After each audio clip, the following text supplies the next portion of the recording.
We listen, we don't judge. We listen with no judgment. Indaba ka-Anonymous osibhalele namhlanje ifundeka kanje. Abangikhulisanga kodwa bafuna u100,000 wamalobolo. Ngiyabingelela kumphakathi wala ekhaya nakuwe sisi. Ngiyintombazane ena 25 years ngizalelwe eSwatini. Umama wami washona ngino 3 years ngasala nobaba. Umama wangena emshadweni esenezingane eziwu7. Wafika kubaba wathola mina nelasbon yakithi. Washona ilasbon yakithi inezinyanga izelwe. Ubaba yena bekana 15 wezingane ngaphandle kubo mama abahlukahlukene. Kwathi lapho ngino 5 years kwaba khona ugogo ose-South Africa owathi ufuna umntwana ozomgada ngoba usekhulile futhi ukhubazekile. Ubaba ke wakhetha mina ngoba ebona ukuhlukumezeka okukhona kimi. Ngihlukunyezwa uSkoni umfazi kaBhuti omdala.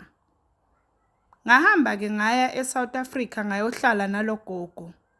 Sahlala ke kwangaba nankinga wangenzela isitifiketi sangala eSouth Africa wangibhalisa esikoleni ngacala isikole ngino 6 years. Kuthathe ngenza ugrade 4 ubaba wathola ingozi yemoto wandlula emhlabeni. Lapho uthola lengozi ubekade ezobheka mina sekabuyela emumva. Angikaze ngibuzwe ubuhlungu obungaka empilweni yami. Ubaba yena ubenawo amaphutha akhe kodwa ubengikhombisa uthando njengomzali. Ngahamba ke ngaya eSwatini ukuyofihla ubaba. Ngathola ukuthi nelasbon yakithi nayo wayinikeza omunye ugogo ukuthi ahlale nayo. Wafihlwa ke ubaba kwaqedwa ngajika ngabuyela eSouth Africa. Sahlala ke nalogogo okuthe emva kwa2 years naye wandlula emhlabeni. Yilapho ke engabona khona ukuthi amadlozi akithi angifulathele. Ugogo yena yebo bengingahlobene naye kodwa angifuni ukuqamba amanga ubengiphethe kahle bandla. Wafihlwa ke naye ugogo kwandlula. Ezinye izingane zikababa ezindala kunami bezihlala khona la eSouth Africa. Okuthe emva kokushona kukagogo umndeni wakhe wathi uzongithatha ngiyohlala nabo. Zanqaba lezi ngane zikababa ngathathwa omunye usisi wami omdala. Yilapho ke okuqale khona ubunzima empilweni yami. Lapha kasisi besihlala kuyimi, nguye, indoda yakhe kanye nezingane zakhe ezimbili. Enye siyalingana nayo, enye incane kunami. Nginitshela ukuthi bekungathi yimi umfazi wakhona indlela ebengisebenza ngayo. Angithi ugogo wangifundisa wonke umsebenzi wasendlini kanye nokupheka. Bengibuya esikoleni ngikline indlu ngiwashe uma kunewashing ntambama ngipheke. Izingane zakhona zingenzi lutho naye usisi ngokunjalo.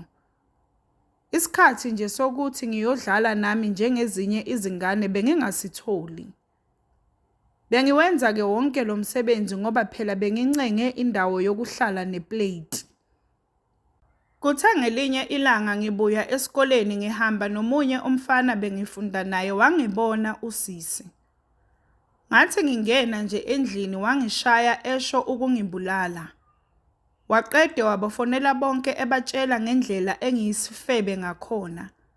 Lapho ungikhulumela amanga ngoba bengingakaqali nokujola ngaleso sikhathi. Lo mfana bengihambisana nje naye ngoba uhlala ngakhona ekhaya. Lapho ingane yakhe lengilingana nayo yona ihlezi ihamba nabafana.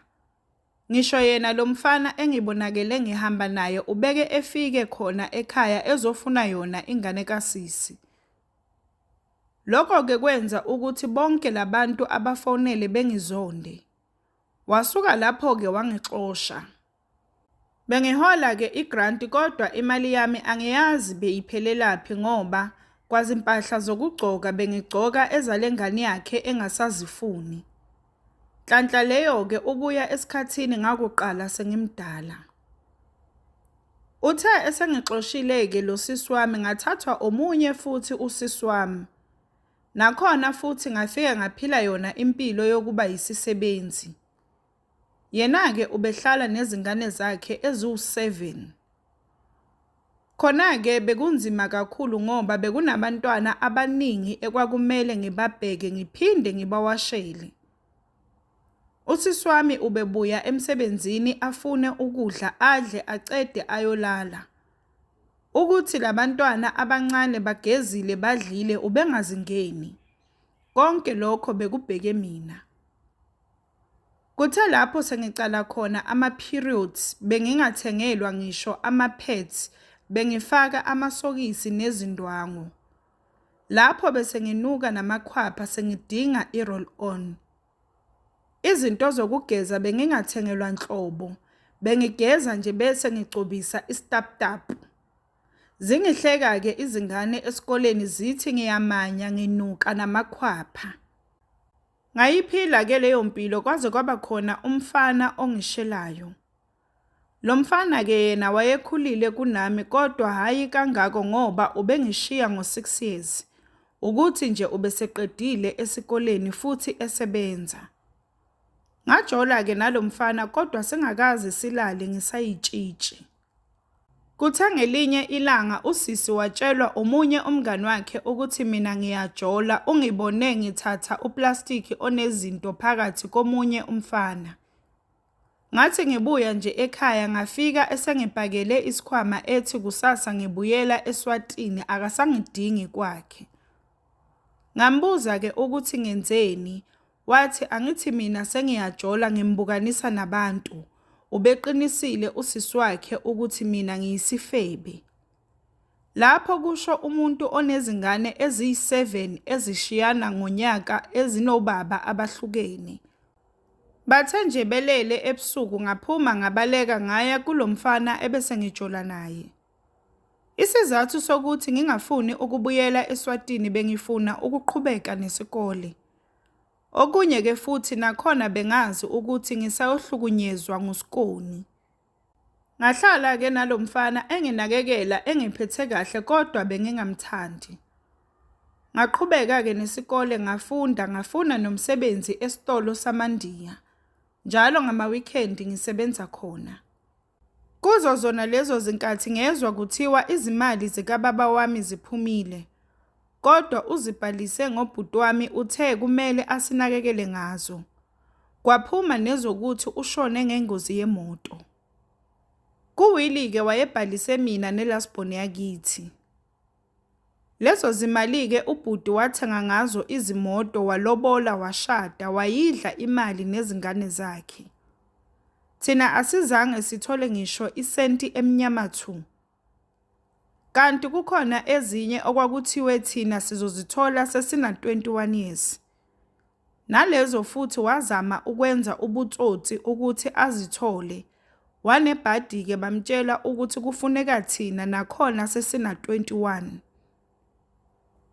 Ngaqhubeka-ke ngasebenza emandiyeni ngapha ngifunda nesikole ngaze ngazitholela elami iroom ngaphuma kulo mfana.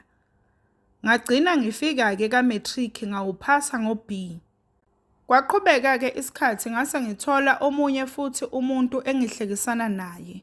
Yena-ke ngamqoma ngoba ngimthanda. Izinto zami bezingahambi kahle umuntu wami wangithatha sayobona umuntu ohlolayo. Lo muntu wafike wangitshela ukuthi ukuze izinto zami zihambe kahle zivuleke kuzomela ngiyophahla ethuneni likababa.